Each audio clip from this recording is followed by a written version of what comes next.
نحمده ونصلي على رسوله الكريم أما بعد فأعوذ بالله من الشيطان الرجيم بسم الله الرحمن الرحيم إذا السماء انفطرت وإذا الكواكب انتثرت وإذا البحار فجرت وإذا القبور بعثرت علمت نفس ما قدمت وأخرت يا أيها الإنسان ما غرك بربك الكريم الذي خلقك فسواك فعدلك في أي صورة ما شاء ركبك إذا السماء انفطرت جب آسمان پھٹ جائے گا وَإِذَا الْكَوَاكِبُ انتَثَرَتْ اور جب ستارے جھڑ جائیں گے وَإِذَا الْبِحَارُ فُجِّرَتْ اور جب دریا بے قابو ہو جائیں گے وَإِذَا الْقُبُورُ بُعْثِرَتْ اور جب قبریں اکھیڑ دی جائیں گی عَلِمَتْ نَفْسٌ مَا قَدَّمَتْ وَأَخَّرَتْ جان لے گا ہر نفس جو اس نے آگے بھیجا اور جو پیچھے چھوڑا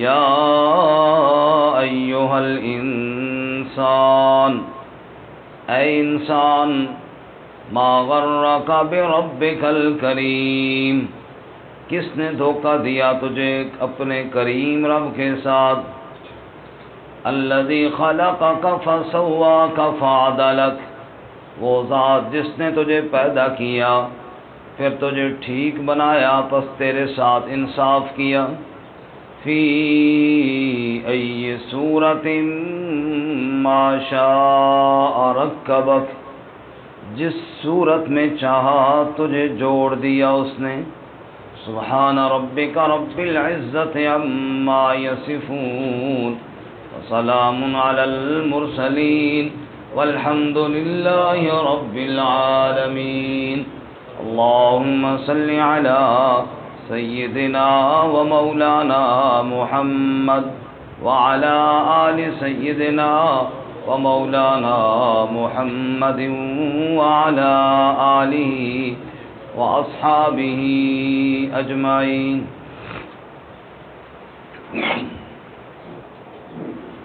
معزز سامعین سورۃ الانفطار کی ابتدائی 8 آیات تلاوت کی ہیں۔ اللہ رب العزت ان آیات کے مطابق صحیح بیان کی توفیق عطا فرمائے اور ہمیں قرآن و سنت پر عمل کرنے کی توفیق عطا فرمائے۔ سورۃ الانفطار اور اس سے پہلے سورۃ التکویر کا مضمون ایک ہی ہے۔ دونوں صورتوں کی ابتدا میں قیامت کے احوال بیان کیے گئے ہیں اور اس کے بعد غافل انسان کے ضمیر کو جھنجھوڑا گیا ہے۔ قیامت قائم ہونے والی ہے اور یہ نقشہ اور یہ منظر جو ان صورتوں میں بیان ہوا ہے ان قریب سامنے آنے والا ہے، اور تو اپنے رب سے دھوکے میں پڑا ہوا ہے اور تو غفلت میں ایسا ڈوبا ہوا ہے گویا کہ تو رب کو پہچانتا ہی نہیں۔ بہرحال سورۃ تکویر کے شروع میں بھی قیامت کے حالات بیان کیے گئے اور سورۃ تکویر کی ابتدا میں فرمایا قیامت کو سورج کی روشنی لپیٹی جائے گی، ستارے میلے پڑ جائیں گے، پہاڑ اڑا دیے جائیں گے، قیمتی سامان جیسے 10 ماہ کی گابن اونٹنی چھوڑ دی جائے گی، وحشی اکٹھے ہو جائیں گے، سمندر بھڑک اٹھیں گے، روحیں جوڑی جائیں گی، زندہ درگور بچیوں سے پوچھا جائے گا کہ تمہیں کیوں دفن کیا گیا تھا، صحیفے کھولے جائیں گے، آسمان کے رنگ کو بدل دیا جائے گا، دوزخ بھڑکائی جائے گی اور جنت قریب کر دی جائے گی، تب جا کے ہر انسان کو پتہ چلے گا اس نے دنیا میں کیا کیا۔ اور تقریباً اسی طرح کے حالات اس سورت کے شروع میں بھی بتائے۔ فرمایا اذا السماء انفطرت، آسمان پھٹ جائے گا۔ سورۃ نبأ میں فرمایا وفتحت السماء فکانت ابوابا، یہ بالکل آسمان جس میں ایک سوراخ بھی نہیں، اس دن گویا کے دروازوں والا ہو جائے گا، ٹوٹ پھوٹ کا شکار ہو جائے گا۔ وَإِذَا الْكَوَاكِبُ انتَثَرَتْ، اور یہاں پہ اگر رات کے وقت آسمان کو دیکھو ایسے لگتا ہے جیسے ایک چادر ہے اور اس کے اندر موتی لگے ہوئی ہیں، اور قیامت کے دن گویا کہ یہ موتی اس چادر سے جھاڑ دیے جائیں گے اور اس سے گرا دیے جائیں گے اور الگ کر دیے جائیں گے۔ تو فرمایا ستارے جھاڑ دیے جائیں گے۔ وَإِذَا الْبِحَارُ فُجِّرَتْ، دریا پھوٹ پڑیں گے، بے قابو ہو جائیں گے۔ اب تو ایک حساب میں چل رہے ہیں نا، فجرت بہہ پڑیں گے، یعنی اپنی ان کناروں سے باہر ہو جائیں گے۔ ظاہر ہے پچھلی صورت میں ہم نے پڑھا کہ سمندروں کا، دریاؤں کا پانی بھڑک اٹھے گا، جب بھڑکے گا اور ابلے گا اور جوش مارے گا تو پھر بے قابو ہو کر کناروں سے باہر نکل جائے گا۔ وَإِذَا الْقُبُورُ بُعْثِرَتْ، اور اس دن قبریں اکھیڑی جائیں گی۔ آج قبروں سے اٹھنے کا دن آ گیا ہے، آج اللہ کے سامنے پیش ہونے کا دن آ گیا ہے۔ وہ انسان جو صدیوں سے قبروں میں پڑے تھے، بعض انسان کی قبروں کی مٹی کا نام و نشان بھی مٹ گیا تھا، لیکن جو ذرہ جہاں بھی تھا رب سے تو چھپا ہوا نہیں تھا نا۔ اللہ تعالیٰ آج قبروں کو کھیڑیں گے اور تمام مرے ہوئے انسانوں کو وہاں سے اٹھائیں گے۔ جس وقت یہ منظر ہوگا، یہ حالات ہوں گے، علمت نفس ما قدمت واخرت، اس دن ہر نفس جان لے گا اس نے آگے کیا بھیجا تھا اور پیچھے کیا چھوڑا تھا۔ آج ہر انسان کہتا ہے نا جی چلو جی ہم نے چلا جانا ہے، کوئی پیچھے چھوڑ جائے، اولاد کے کام آئے گا۔ اللہ فرماتا ہے اس دن پتہ چل جائے گا کہ آگے کیا بھیجا اور پیچھے کیا چھوڑا، آگے بھیجنا کیا چاہیے تھا اور پیچھے تیاری کیا کرنی چاہیے تھی۔ انسان کو جب دنیا سے جانے کا وقت آئے گا، میں نے بھی جانا ہے اور آپ سب نے بھی جانا ہے، جانا ہے کہ نہیں جانا؟ قاری شیخ صاحب تو حاجی صاحب پوچھو کہ انہیں جانا ہے یا نہیں؟ کوئی ہل نہیں، آن آنے کی تھی نا، میں کہ پتہ کر لو کہ بتا ارادہ نہ ہو شاید۔ ہر ایک نے جانا ہے دنیا سے نا۔ اب جب انسان کے دنیا سے جانے کا وقت آئے گا، اس وقت انسان کے کچھ وہ اعمال ہوں گے جو آگے بھیجے ہوئے ہوں گے، اور اس وقت وہ انسان کو دکھائی دے رہے ہوں گے۔ اس نے نمازیں پڑھی ہیں، روزے رکھے، حج کی ہے، زکوٰۃ کی ہے، جہاد کی ہے، تبلیغ کی ہے، سچ بولا ہے، جو عمل اچھے کیے ہیں، یا اس نے ظلم کیا ہے، ستم کیا ہے، جھوٹ بولا ہے، فراڈ کیا ہے، رشوت دی ہے، سود کھایا ہے، دوسرے کی زمین پہ قبضہ کیا، یہ وہ اعمال ہیں جو اس نے آگے بھیجے ہوئی ہیں۔ اب دنیا سے جانے کا وقت آ گیا، اگر اچھے اعمال کیے ہوں گے تو آگے چمک اور روشنی ہے، اور اگر برے اعمال کیے ہوئے ہوں گے تو آگے جہنم اور عذاب اور اندھیرا اور یہ ساری چیزیں اسے وہاں دکھائی دے رہی ہوں گی۔ یہ تو وہ چیزیں ہیں جو ما قدمت، جو اس نے آگے بھیجی ہوئی ہیں۔ اب دنیا سے جانے کا وقت ہے، کوئی چیزیں پیچھے بھی چھوڑ کے جا رہا ہے۔ پیچھے کیا چھوڑ کے جا رہا ہے؟ حرام کے پیسوں کا بنا ہوا مکان، دوسرے کی زمین پہ قبضہ کیا ہوا اور اس پہ بنائی ہوئی اپنی پراپرٹی، دوسرے کی زمین اور دوسرے کا حق مار کر اپنے بیٹوں کے لیے الگ الگ کوٹھیاں بنی ہوئی، اب دوسرے کی حق پہ حرام مال سے لی ہوئی گاڑی، اور اسی طرح وہ اولاد جس کو اس نے دین سے دور کیا اور دنیا کے چکروں میں ایسا ڈالا کہ جو حرام توب خود کیے پیچھے اولاد بھی کرنے کے لیے تیار بیٹھی ہوئی ہے تو ایک ہی پیچھے چھوڑ کے جا رہا ہے، یا مرنے والا پیچھے چھوڑ کے جا رہا ہے مسجد، پیچھے چھوڑ کے جا رہا ہے مدرسہ، پیچھے چھوڑ کے جا رہا ہے پانی کا ایک نظام، مسافر خانہ، ہسپتال، یا کوئی اور لوگوں کے فائدے کی چیز، یا نیک اولاد جو اس کے لیے دعائیں کرے گی، تلاوتیں کرے گی۔ علمت نفس ما قدمت واخرت، اللہ کہتے ہیں پتہ چل جائے گا آگے کیا بھیجا ہوا ہے اور پیچھے کیا چھوڑا ہوا ہے۔ اب اس طرح اس آیت کی روشنی میں میں بھی آنکھیں بند کر کے سوچوں اور آپ بھی سوچیں، آج اگر میری موت آ جائے، آج اگر میں فوت ہو جاؤں تو میں پیچھے کیا چھوڑ کے جاؤں گا اور آگے میں نے کیا بھیجا ہوا ہے۔ اس آیت کو کبھی کبھی پڑھا کرے اور پھر سوچا کرے کہ آج اگر میری موت آ جائے تو ما قدمت کیا ہے اور ما اخرت کیا ہے۔ اگر آج میں مر جاؤں اور میرے پیچھے ایک ایسی اولاد موجود ہے میری جو نیک ہے، نمازی ہے، اللہ کے احکامات کو عمل کرنے والی ہے، میں نے اپنے پیچھے ایسے نشانات چھوڑے ہیں، نیکی کے مرکز قائم کر دی ہیں، میں نے اپنے پیچھے ایسی چیزیں چھوڑی ہیں جو میرے مرنے کے بعد صدقہ جاریہ بنیں گی، تو ما اخرت، پیچھے تو بڑی اچھی چیزیں چھوڑ کے جا رہا ہوں، آگے کیا بھیجا ہے۔ وہ ہر بندہ اپنے گریبان میں جھانک کر دیکھ سکتا ہے کہ میں نے آگے جو اعمال بھیجے ہوئی ہیں وہ کیسے ہیں۔ اگر ما قدمت و ما اخرت دونوں اچھے ہوئے تو پھر تو اللہ کی رحمت کی کبھی امید ہے کہ انشاءاللہ جنت ہماری ہے اور اللہ بخشش فرمائیں گے۔ لیکن اگر ما قدمت اور ما اخرت دونوں ایسے نہیں ہیں، آج اگر میری موت آ جائے تو میں نے آگے جو اعمال بھیجے ہوئی ہیں وہ بھی شرمندگی کے باعث ہے، پیچھے جو چھوڑ کے جا رہا ہوں وہ بھی شرمندگی کا باعث ہے، تو پھر کسی سے کیا پوچھنا جی پتہ نہیں کیا حالات ہوں گے، حالات تو پتہ ہے، صرف دھیان کرنے کی ضرورت ہے۔ اللہ ہمیں سچی توبہ کی توفیق عطا فرمائے اور آگے اور پیچھے وہ اعمال چھوڑنے کی توفیق عطا فرمائے جو میرے لیے دنیا آخرت میں کامیابی کا ذریعہ بنے۔ رمضان المبارک میں نے سنایا بھی تھا کئی ساتھیوں کو ادھر ما قدمت ما اخرت پہ،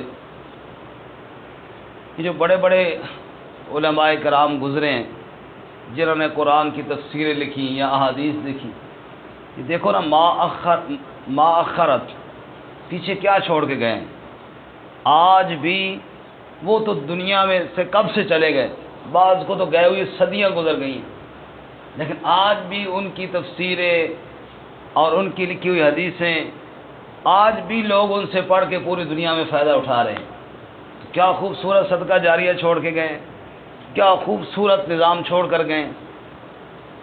اسی طرح بڑے لوگوں کو تو بہت بڑے لوگ ہیں، میں اپنے والد صاحب رحمۃ اللہ علیہ، آپ میں سے اکثر لوگ ان کو جانتے بھی ہیں، رمضان میں غور کرتا ہوں بھئی کم از کم 50-60 جو میرے علم میں، باقی ایسی مسجدیں جن میں قاری تلاوت سنا رہے ہیں، تراویح پڑھا رہے ہیں، وہ میرے والد صاحب کے شاگرد ہیں۔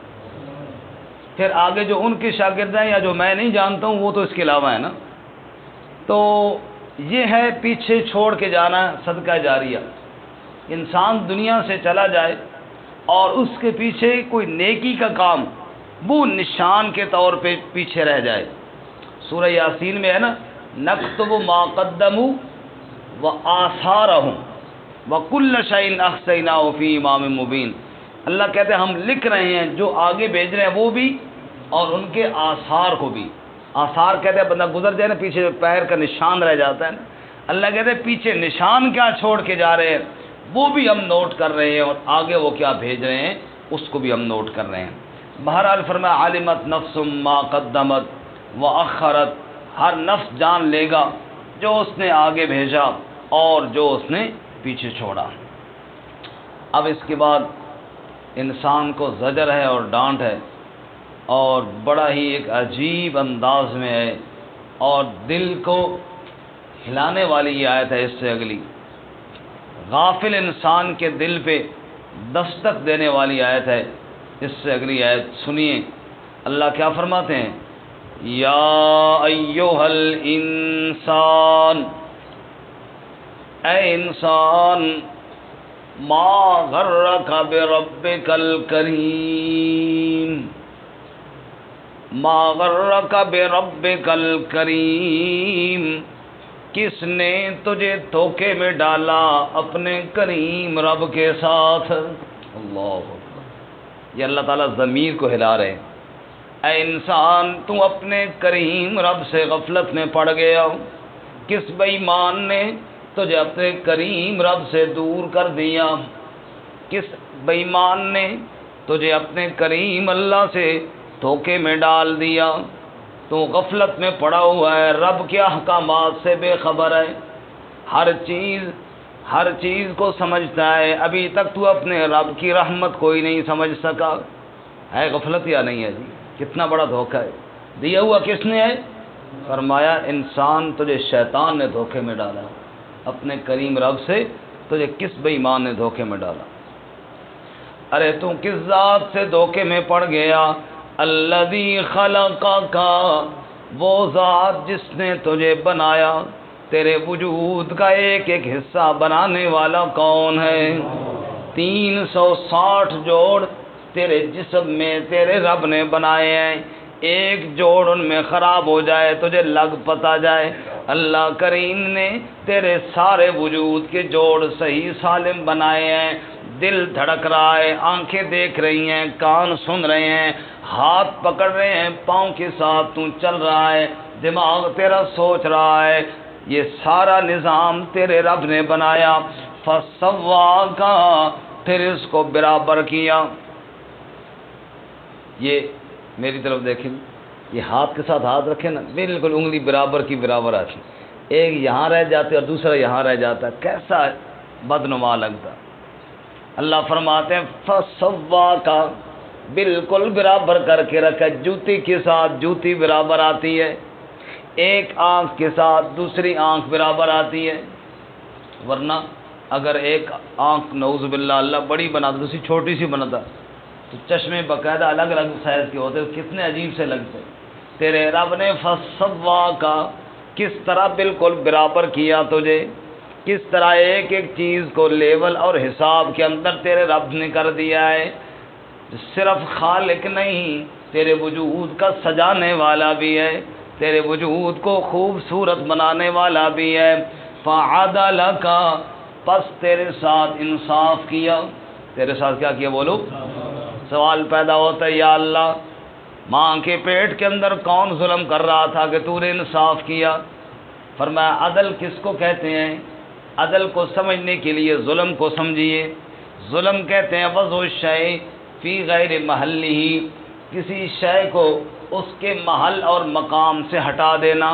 اللہ فرماتے ہیں فعدلک، عدل کا مطلب یہ ہے تیرا وجود جہاں جہاں پہ جو عضو سجتا تھا اس کو اسی جگہ پر سجایا ہے۔